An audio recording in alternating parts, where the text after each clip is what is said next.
안녕하세요. 항상 유튜브를 통해 사연을 잘 보고 있는 마흔이 거의 다 된 구독자입니다. 세상에는 정말 예상치 못하는 별의별 일이 다 있는 것 같아요. 정말 단 하나도 제 생각대로 흘러가지가 않더군요. 내가 당장 내일 무슨 일을 겪을지 모르는 것이 우리네 인생이라지만 제 인생은 남들보다 비참한 순간도 있었고 남들보다 놀라운 우연들이 참 많았습니다. 그만큼 제 인생도 많이 변했고 느끼는 것도 많았죠. 오늘 그 얘기를 해드릴까 해요. 저와 제 남자친구와의 만남은 남들처럼 그 흔한 사내 연애도 캠퍼스 커플도 소개도 아니었어요. 그저 우연의 연속으로 사랑에 빠지게 됐죠. 흔히 상상하시는 만남은 아닐 거예요. 저는 26살에 회사 가던 날 우연히 교통사고를 당하게 됐었어요. 잘 가고 있는 저를 뒤에서 큰 트럭이 받아버렸죠. 교통사고가 그렇게 후유증이 있을까 싶었는데 몸이 순간 놀라서 그런지 온몸이 굳어버리더군요. 그렇게 저는 곧바로 한방병원에 입원하게 되었고 그곳에서 일하는 한의사와 환자로 저희는 처음 만났어요. 외상으로는 심하지 않던 저는 전치 2조 정도를 받게 되었고 1인실에서 지내게 되었어요. 다른 교통사고 환자처럼 도수 치료를 받거나 침 치료를 받게 되었죠. 처음 만났던 남자친구, 그때 당시 제 의사 선생님은 참 친절한 사람이었어요. 불편한 곳이 없는지 신경 써서 친절하게 물어봐 주었고 꼼꼼히 치료도 열심히 해주는 모습이 인상 깊었죠. 저와 비슷한 나이 같았는데 좋아하는 일을 찾아서 많은 것을 이룬 모습이 참 대단해 보이더라고요. 노력을 얼마나 해왔을 거라고 혼자서 대뇌이곤 했으니까요. 그렇게 2주 동안 매일 의사 선생님으로부터 치료를 받다가 저는 퇴원을 하게 되었죠. 그동안 치료해 주셔서 너무 감사했어요. 덕분에 빨리 나았던 것 같아요, 선생님. 아팠을 텐데 열심히 잘해 주셨어요. 이제 토원 치료 잘해 주시면 될 것 같습니다. 문제 생기시면 언제든지 병원으로 연락 주시고요. 꼭 차 조심하세요. 감사합니다. 이제 차도 무서워서 못 타고 다닐 것 같아요. 그렇게 저는 통원 치료를 하게 되었고 몸도 점차 나아져서 이제는 병원을 가지 않아도 될 만큼 회복이 되었어요. 그 후로 저는 바로 회사로 들어가기 전에 쉬엄쉬엄 일을 하고 싶은 마음에 동네 주변에서 카페 알바를 하게 되었고 어느 날 익숙한 모습의 남자가 지나가는 겁니다. 맞아요. 바로 남친이 될 사람이었어요. 선생님. 안녕하세요. 혹시 저 기억하세요? 안녕하세요. 여기서 일하시는 거예요? 오랜만이네요. 몸은 괜찮으시죠? 네, 괜찮아요. 덕분에요. 힘내셔서 오늘도 화이팅 하세요. 감사합니다. 오다 가다 자주 뵙겠네요. 우연으로 만난 저희는 그렇게 자주 만나게 되면서 연애를 시작하게 되었어요. 알고 보니 나이도 동갑이었고 성격도 좋아하는 것도 모두 잘 맞던 저희였죠. 남자친구는 일하는 중간에 카페로 와서 커피를 사가며 저를 보러 오기도 하고 점심도 따로 챙겨줬고 퇴근할 땐 데려다 주기도 하였죠. 저도 열심히 일하고 남친도 열심히 일하면서 서로 틈틈이 만나는 정말 이상적인 연애를 했던 것 같아요. 그렇게 3년 정도 연애를 하고 자연스럽게 저희는 결혼 이야기가 나오게 되었는데 딱 하나 문제가 생기고 말았습니다. 바로 시댁의 강한 반대였어요. 직접 뵙진 않았지만 항상 남친을 통해 듣게 되는 말은 제 직업이 성에 차지 않다는 말씀이셨죠. 그냥 중소기업의 사무직이었고 수입이 어머님이 만족하실 만한 수입이 아니어서였던 것 같아요. 제가 남편의 수준에 맞지 않는다고 생각하셨죠. 틀린 말씀은 아니지만 제가 20대 후반에 와서 회사를 그만두고 수능을 다시 볼 수 없는 노릇이고 생계를 멈추고 고시 공부를 할 만큼 집안이 여유가 있지도 않았거든요. 그때 당장 제가 모험을 걸 만큼 할 수 있던 게 없었고 지금 생각해도 똑같습니다. 한의사가 되기까지 부모님의 많은 지원을 받았던 남편은 부모님의 의견을 많이 따랐지만 결혼은 꼭 본인 마음대로 하고 싶다고 말하더군요. 자기를 믿으라면서요. 지금 생각해보면 이것도 참 우스워요. 우리 헤어지는 게 맞을까? 벌써부터 어머님 아버님이 반대하시는데 내가 어떻게 해야 할지 모르겠어. 할 수 있는 것도 없고. 내가 무조건 설득해 볼게. 나만 믿어. 우리가 헤어지긴 왜 헤어져? 조금만 기다려줘. 내가 다른 직업을 가져야 하는 걸까? 내가 어떻게 해야 해? 직업에 귀천이 어딨어. 다 귀하지. 엄마가 괜히 그렇게 말씀하시는 거니까 너무 신경 쓰지 마. 언제 남자친구가 결혼 허락을 받게 되고 나는 웨딩드레스를 언제 입게 될까 상상의 나래를 펼치던 사이 봄이 지나고 여름이 지나고 가을이 지나고 겨울이 지나더라고요. 연애는 3년을 했는데 허락을 받는데도 1년이 걸리더군요. 이때부터 제 인생이 뭔가 꼬여갔던 것 같아요. 저는 모른 채로 말이죠. 신이 계셨다면 그 1년을 기다리지 말라고 몰래 귓속말이라도 해주시지. 참 원망도 많이 했습니다. 남친이 결혼을 허락받는데 부담을 가질까 싶어 조심스러웠던 저는 어떻게 되어가고 있는지 잘 물어보지 않았지만 겨울이 지나고 있는 그 해에는 무조건 결론을 내야겠다고 생각했어요. 저도 30 즈음에는 결혼을 하고 싶었고 아이도 빨리 낳고 싶었거든요. 힘든 걸 알지만 옆에서 지켜보기에 미적거리는 것 같아 보이는 남친이 참 미워 보이기도 하였습니다. 근데 마침 남친한테 전화가 오더군요. 뭐해? 잠깐 할 말 있어서 전화했어. 말해. 무슨 일인데? 허락받았어. 궁금해. 내가 정말 부모님 허락받으려고 1년을 노력한 거 알지? 근데 나 이제 힘들어서 못할 것 같아. 우리 그냥 헤어지자. 내가 너무 힘들어. 나 정말 참고 참다가 얘기하는 거야. 이러다 나 미쳐버릴 것 같아. 그게 무슨 소리야? 우리가 왜 헤어져? 멀쩡히 잘 만나고 있잖아. 너 믿으라며. 기다려달라며. 난 최선을 다했어. 이제 더 이상 못하겠어. 결혼하려면 연을 끊으라고까지 얘기하시는데 내가 뭘 할 수 있겠니? 우리가 양보하자. 축복을 받고 결혼해도 싸우는 판에 이렇게 결혼하면 우리도 행복하지 못해. 다시 생각해봐. 갑자기 이별 통보라니. 아니면 내가 지금 집으로 가서 부모님 설득시켜볼게. 물로 따귀를 맞든 밖에 서서 소금을 맞든 만나 뵙고 얘기할게. 그래야 나도 납득이 되지. 그러지 마. 그냥 깔끔하게 끝내자고. 미안하다. 근데 우린 이 정도면 인연이 아닌 것 같다. 서로 힘든 건 마찬가지니까 연락하지 말고 그렇게 남처럼 지내자. 처음에 힘들지만 시간이 해결해 줄 거야. 그렇게 저는 갑작스럽게 이별 통보를 받고 말았습니다. 어제까지만 해도 남자친구 밥을 챙겨줬고 언제쯤 허락을 받을 수 있을까? 내가 어떻게 하면 될까? 계속 고민하던 저는 갑자기 혼자가 되었습니다. 배신감도 들었지만 1년 동안 얼마나 고생했으면 내가 사랑하는 이 남자가 이런 선택을 했을까 속상하기도 하고 굉장히 혼란스러웠어요. 제 계획해오고 꿈꿔왔던 미래가 송두리째 흔들리는 것 같았죠. 그렇게 내가 어떻게 해야 할까, 이대로 이별을 받아들이는 게 맞을까라며 고민을 하다가 저는 남자친구의 집으로 가기로 결심했습니다. 가서 부모님과 남친을 연을 끊게 할 생각도 없고 문제를 일으킬 생각도 없었습니다. 단순히 정말 남친은 지쳐서 헤어지자고 한 게 맞는지 나랑 헤어지기는 싫은 건지 남친의 솔직한 얘기를 듣고 싶었고 남친 부모님을 만나 뵙게 되면 인사드리고 반대하시는 정확한 이유도 듣고 싶었습니다. 택시를 타고 향하는 동안 4년 동안의 추억이 생각나 엉엉 울며 꼭 남친과 미래를 함께하고 싶다는 생각을 했죠. 어떤 놈인지도 모르는 채로요. 그렇게 문 앞에서 남친에게 저는 전화를 했습니다. 잠시만 나와볼래? 집 앞이야. 우리 만난 게 4년이야. 근데 그냥 전화로 헤어지는 법이 어디 있어. 얼굴 보고 얘기하자. 힘든 게 있으면 말을 해주고. 나 지금 못 나가. 왜 그래? 사람이 받아들일 줄도 알아야지. 이제 서로 갈 길 가는 게 좋을 것 같아서 그래. 그게 맞아. 왜 이렇게 질척거려?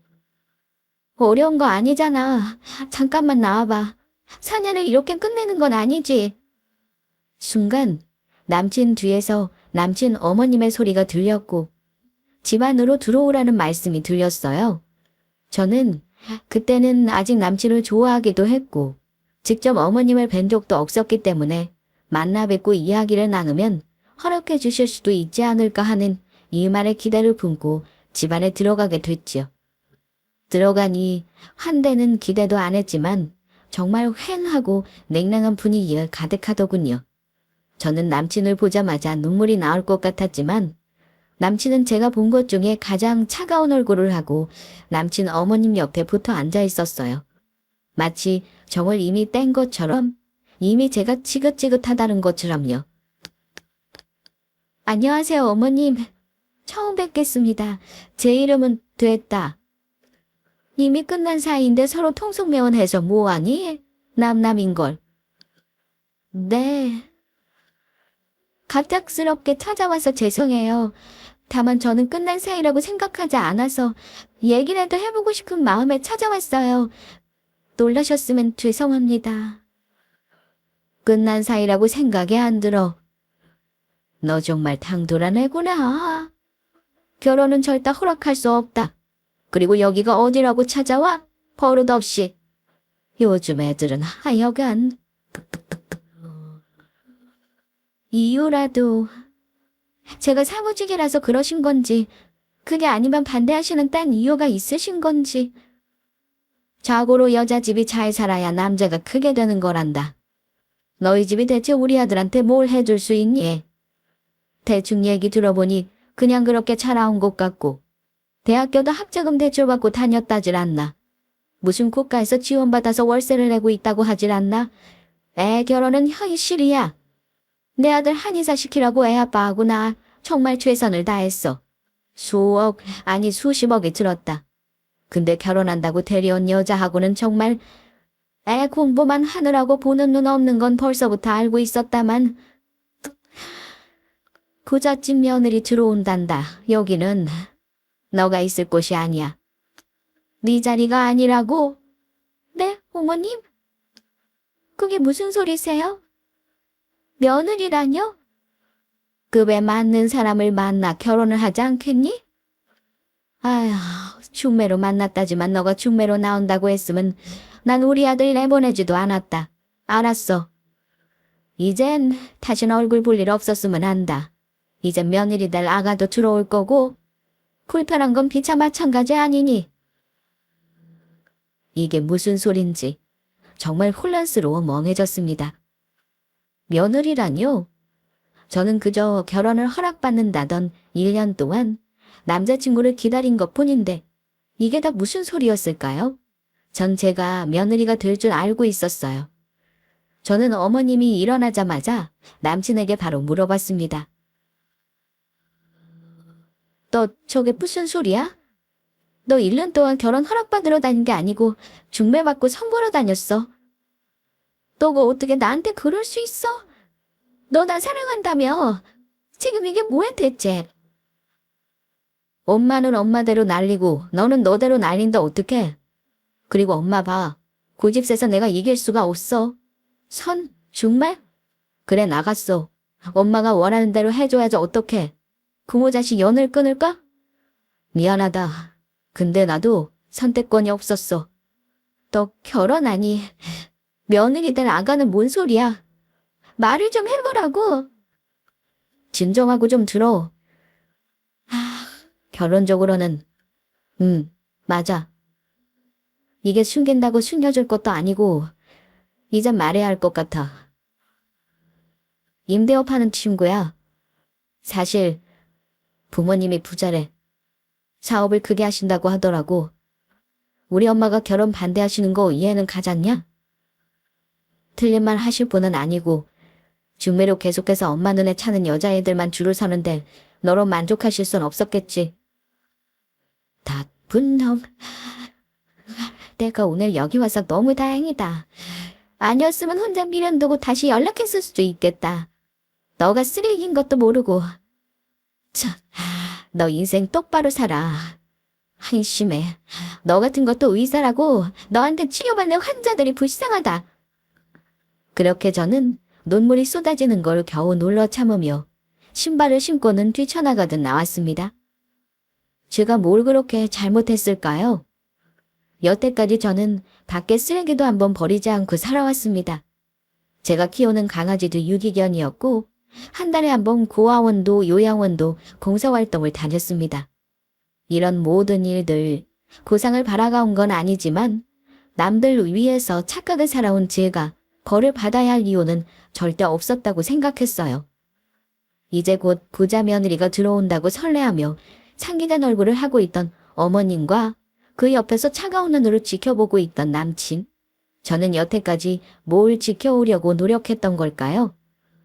무슨 일이 있어도 본인만 믿으라던 남자친구는 어디로 간 걸까요? 그리고 제 머릿속엔 딱 두 얼굴만 떠올랐습니다. 제 엄마 아빠, 부모님이요. 이 모든 것을 다 어떻게 전할 것이며 뭐라고 핑계를 대야 이해하실 수 있을까요? 맞아요. 전 어머님 말씀처럼 여유 있게 크진 않았지만 사랑받으면서 행복하게 자랐습니다. 예비시댁에게 욕을 먹어야 할 이유가 단 하나도 없는 분들이셨어요. 다만 이미 결혼할 거라고 생각하고 계시던 부모님께는 최대한 빨리 말씀드려야 했고 제가 아직 결혼할 준비가 되지 않은 것 같다는 누가 봐도 못 믿을 핑계를 대버렸어요.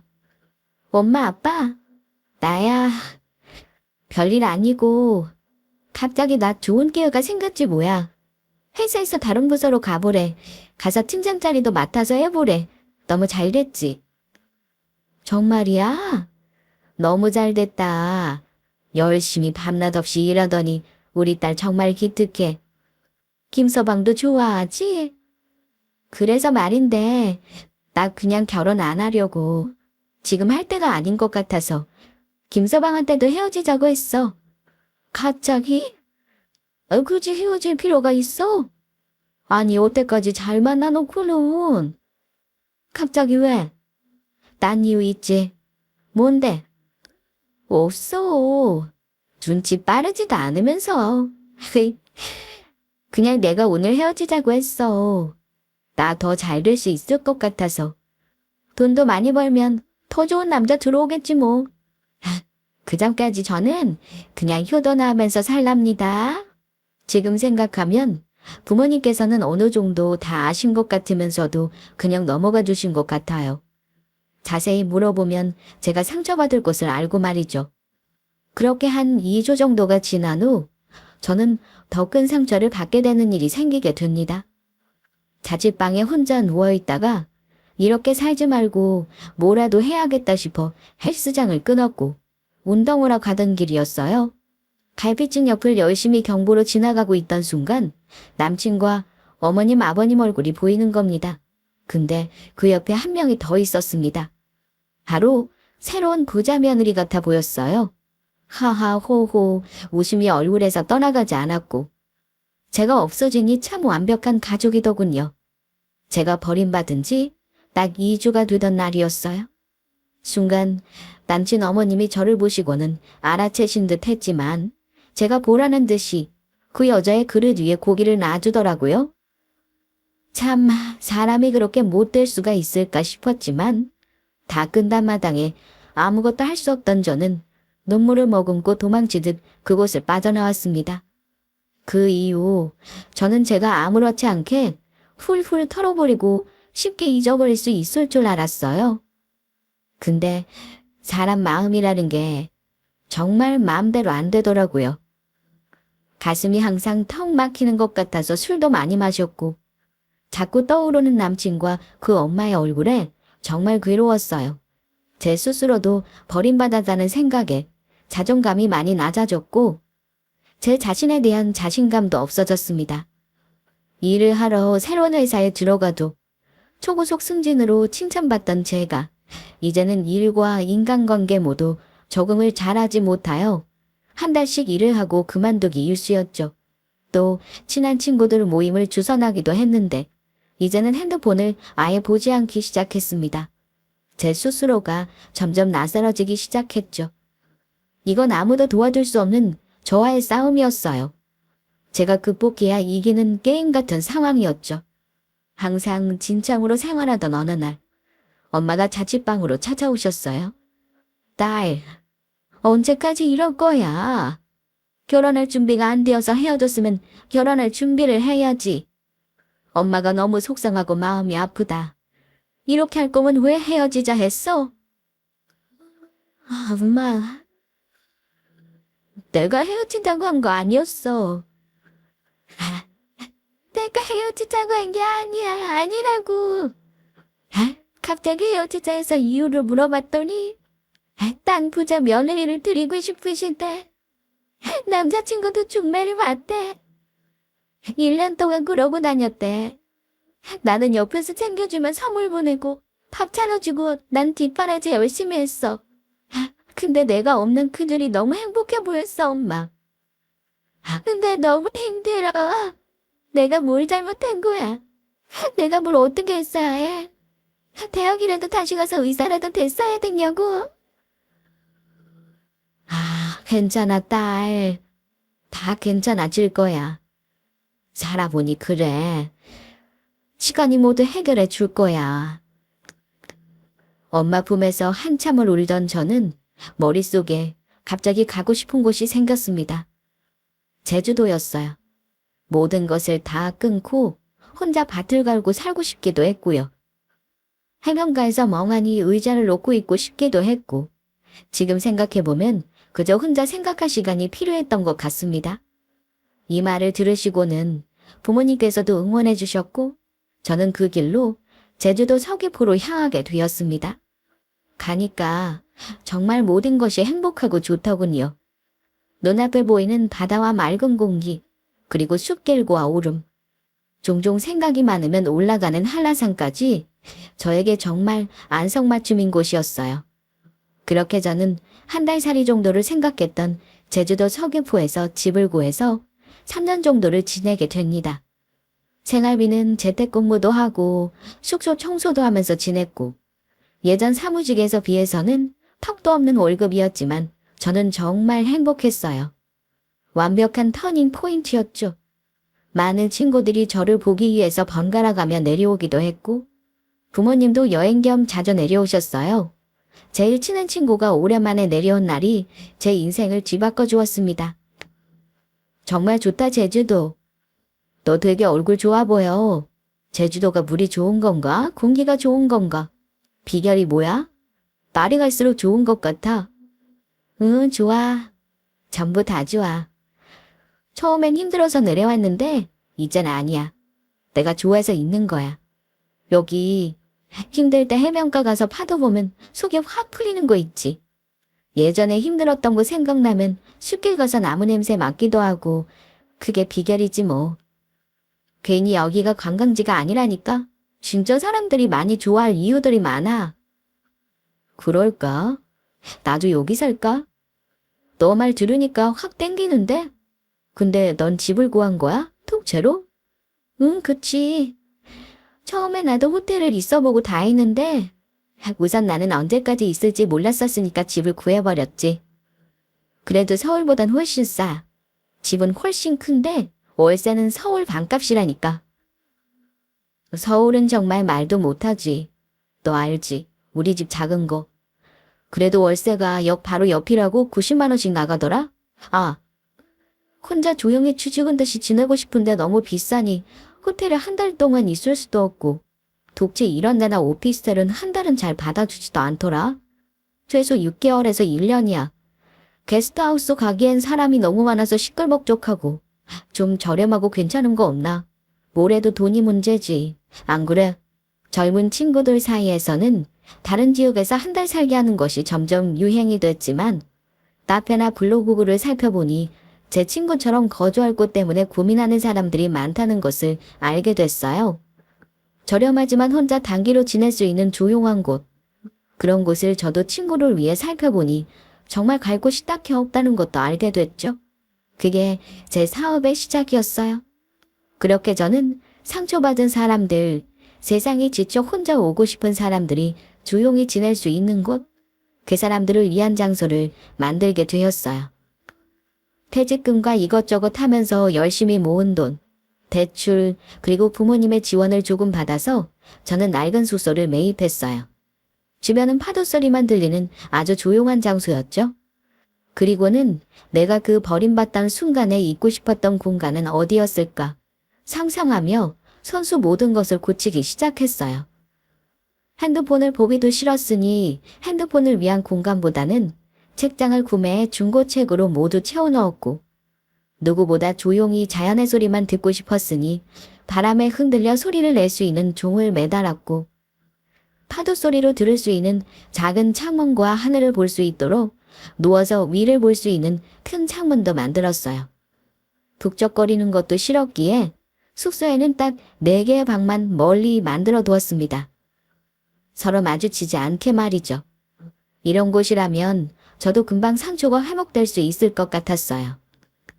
열심히 준비한 숙소는 오픈하자마자 큰 인기를 얻게 되었고, 방송에도 홍보가 되어 많은 사람들이 찾아오게 되었어요. 1년 전에 연말은 모두 이미 예약이 되었고, 한 달 단위로 예약을 오픈한 날에는 전화에 불이 나곤 했죠. 그렇게 저는 제 상처를 이겨내고 그 상처를 기회로 만든 사람이 되었어요. 이 숙소가 인기가 많아지면 많아질수록 이 세상에는 상처를 받은 사람이 나 말고 많았구나 라는 것도 깨닫게 되었죠. 부모님은 이겨낸 제 모습을 보며 참 행복해 하셨고, 친구들도 멋있고 기특하다며 많은 칭찬을 해주었죠. 혼자 숙소 청소나 예약 등 소박하게 관리를 했던 예전과 달리 저는 부서별로 직원도 뽑아서 운영하게 되었지만, 제가 왜 숙소를 만들게 되었는지 이유에 대해서는 항상 잊지 않고 마음에 새기고 있었어요. 저는 상처받은 사람들을 위해, 혼자 남겨진 것 같은 사람들을 위한 숙소를 만들었다고 말이죠. 제 사업은 더욱 번창하게 되었고, 이제는 프랜차이즈를 하자는 제안도 받게 되었어요. 처음엔 조심스러웠는데 참 좋으신 분이었죠. 안녕하세요. 숙소 사장님 맞으시죠? 네, 맞는데 누구세요? 숙소에 묵었던 반도체 기업 사장입니다. 생각하기에 참 좋은 숙소더군요. 더하지도 않고 덜하지도 않고 딱 깔끔해서 기억에 많이 남습니다. 생각이 많아 추천받아 오게 됐는데 너무 만족스럽네요. 이런 것을 어떻게 생각하셨어요? 만들어주셔서 감사합니다. 감사합니다. 편히 쉬셨다고 하시니 다행이네요. 혹시 이거 사업해 보실 생각 없습니까? 제주도만 조용한 곳이 있는 게 아니잖아요. 자연과 어우러지는 곳에 욕심 부리지 않고 이렇게 딱 4개의 방으로만 운영하는 곳이 더 있으면 좋을 것 같아요. 제주도에만 있기 아까운 숙소예요. 컨셉은 그대로 진행하고 인테리어는 사장님께서 원하시는 대로 하시고요. 투자는 제가 모두 하겠습니다. 사실 항상 예약이 꽉 찼다며 많은 사람들을 돌려보내기가 죄송하던 시죠. 저에게는 정말 좋은 제안이었고 저는 받아들이게 되었습니다. 그렇게 전국의 조용한 곳, 자연과 어우러지는 곳을 직접 제 발로 찾아다녔고, 제 마음에 딱 드는 지역에 똑같은 숙소 4곳을 더 짓게 되었습니다. 그렇게 사업은 계속해서 호황이었고 방도 항상 꽉 찼죠. 그만큼 저는 수입도 많이 늘어나게 되었어요. 돈 욕심 부리지 않고 최선을 다한 것이 오히려 좋은 결과로 이어진 것 같았습니다. 열심히 숙소 관리를 하고 부모님과 여행도 다니며 잘 지냈던 어느 날, 저에게도 드디어 새로운 사랑이 찾아왔습니다. 그와는 숙소 손님으로 처음 만났고 대화가 참 잘 맞는 사람이었어요.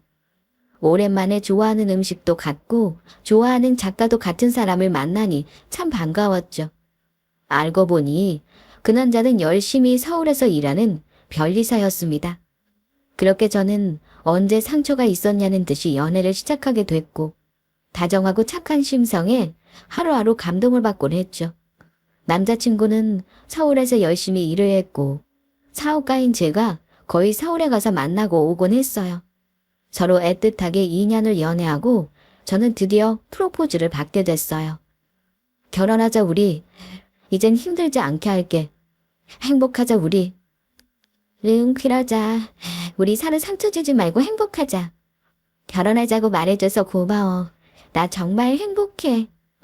사실 저는 말을 못할 정도로 행복했어요. 숙소 사업도 꾸준히 잘 되어가고 있었고 남편도 바쁜 와중에 저를 항상 웃게 해줬고요. 휴가가 생기면 원하는 곳으로 해외여행을 가서 오래 쉬고 오기도 했고 아침마다 저를 위한 아침밥을 해주는 남편. 항상 제가 먹고 싶은 거라면 어디든지 가서 꼭 사오는 남편. 어떻게 행복하지 않을 수가 있겠어요. 행복하게 결혼 생활을 이어가고 있던 저는 재산에 대한 이야기를 하다가 부동산 하는 친구가 추천한 자그마한 빌라도 매입을 하게 되었습니다. 빌라의 월세나 숙소 수입은 제가 관리를 했고 저와 남편은 더욱 여유가 생겼습니다. 그렇게 매달 16개 집의 월세를 받고 있던 도중 201호가 항상 월세를 밀리기 시작했습니다. 대충 부동산 친구 말을 들어서 직접 보진 않았지만 어떤 아주머니가 혼자 사신다는 말을 들었고 아들 자랑을 그렇게 하시지만 한 번도 만나는 건 못 봤다는 이야기도 듣게 되었어요. 월세 문제로 찾아가서 말을 해야 하나 하다가 제 엄마 같기도 해서 첫 딸은 그럴 수 있지라고 넘겼고 둘째 딸은 혹시 혼자 무슨 일이 있으신가 했지만 무편물이 계속 있어 일단은 두고 받고 셋째 딸은 저도 더 이상 그냥 넘어갈 수가 없었어요. 월세의 관리비만 해도 벌써 200만 원이 다 되어가고 있었거든요. 그날 저는 201호로 처음 찾아가게 되었습니다. 저기... 혹시 계세요? 누구세요? 집주인이에요. 뭐 좀 여쭤볼 게 있어서요. 문 좀 열어주시겠어요? 월세 때문에 그러죠? 죄송해요. 제가 이번 달 안에 어떻게든 문 열고 말씀 나눠요. 한 번도 못 배웠잖아요. 인사드릴 겸해서 찾아온 거예요. 너무 염려 마세요. 201호 아주머니가 문을 열고 나온 순간 전 정말 놀라서 입이 떡 벌어지며 경악을 금치 못했습니다. 문을 열고 나온 사람은 바로 부자 며느리와 결혼시키겠다며 절 내쫓았던 바로 전 남친의 엄마였어요. 저는 너무나도 놀라서 그 자리에서 멈춰버렸고 그건 그분도 마찬가지였습니다. 부동산에서 알아서 해주겠거니 전 서류만 사인을 했고 전 남친 엄마의 이름은 너무 흔한 이름이었기에 스쳐 지나갔었나 봅니다. 서로 그 자리에 굳어서 시간이 얼마나 흘렀을까요? 운명이 장난을 친다면 지금 이 모습 아닐까요? 저를 세상에서 가장 비참하게 만들었던 주인공이 제 빌라에 월세가 밀린 채 살고 있다니 이보다 더 멋진 일이 어디 있겠어요? 온 세상이 이 멋진 복수를 응원해주고 있는 것 같은 느낌이 들었죠. 여기 어떻게... 너가 여기 집주인이라고. 너가... 말이 돼? 아니 여기 지금 사시는 거예요? 201호에 쭉 사셨다고요? 그래. 그런데 저 들어가도 되죠? 제 빌라니까요. 맞아요. 제가 집주인이에요. 그렇게 멍하니 저만 바라보고 있는 시어머니가 될 뻔했던 아주머니를 저는 어깨를 쥐고 들어갔어요. 아무런 각오도 없이 바닥에서 텔레비전만 보는 채 살고 있더군요. 일을 하고 있는 것 같아 보이지도 않았어요. 구석구석 먼지도 많고 이상한 냄새도 많이 났고 짐도 가구도 아예 찾아볼 수 없었죠. 이게 다 뭐예요? 냄새나요. 이거 다 치워주세요. 여기 이렇게 있으면 가구에도 냄새 다 새들어가요. 모르셨어요? 그러면 다음에 집도 안 나가요. 계약 위반 사항이신 거 아시죠? 그래. 그래야지. 잘 지내셨어요, 어머님? 오랜만에 뵙네요. 부자 며느리 데리고 온다더니. 맞아요. 집보니 아닌 것 같아서. 내가 미쳤었나 보다. 그애 그냥 사기꾼이었다. 신혼집 우리 집을 담보로 대출을 모조리 받고 유책 배우자로 내 아들 누명 씌우고는 재산만 다 가져갔어. 남은 것도 없고 내 아들도 단칸방에서 술만 마시고 있다가 지금은 어디 있는지도 모른다. 한의사도 안 하고 있다던데 뿔뿔이 흩어져서는 소식도 모르고 그러고 지낸다. 잘 지내셨어야죠. 그딴 식으로 하셨으면 자리라도 사셨어야죠.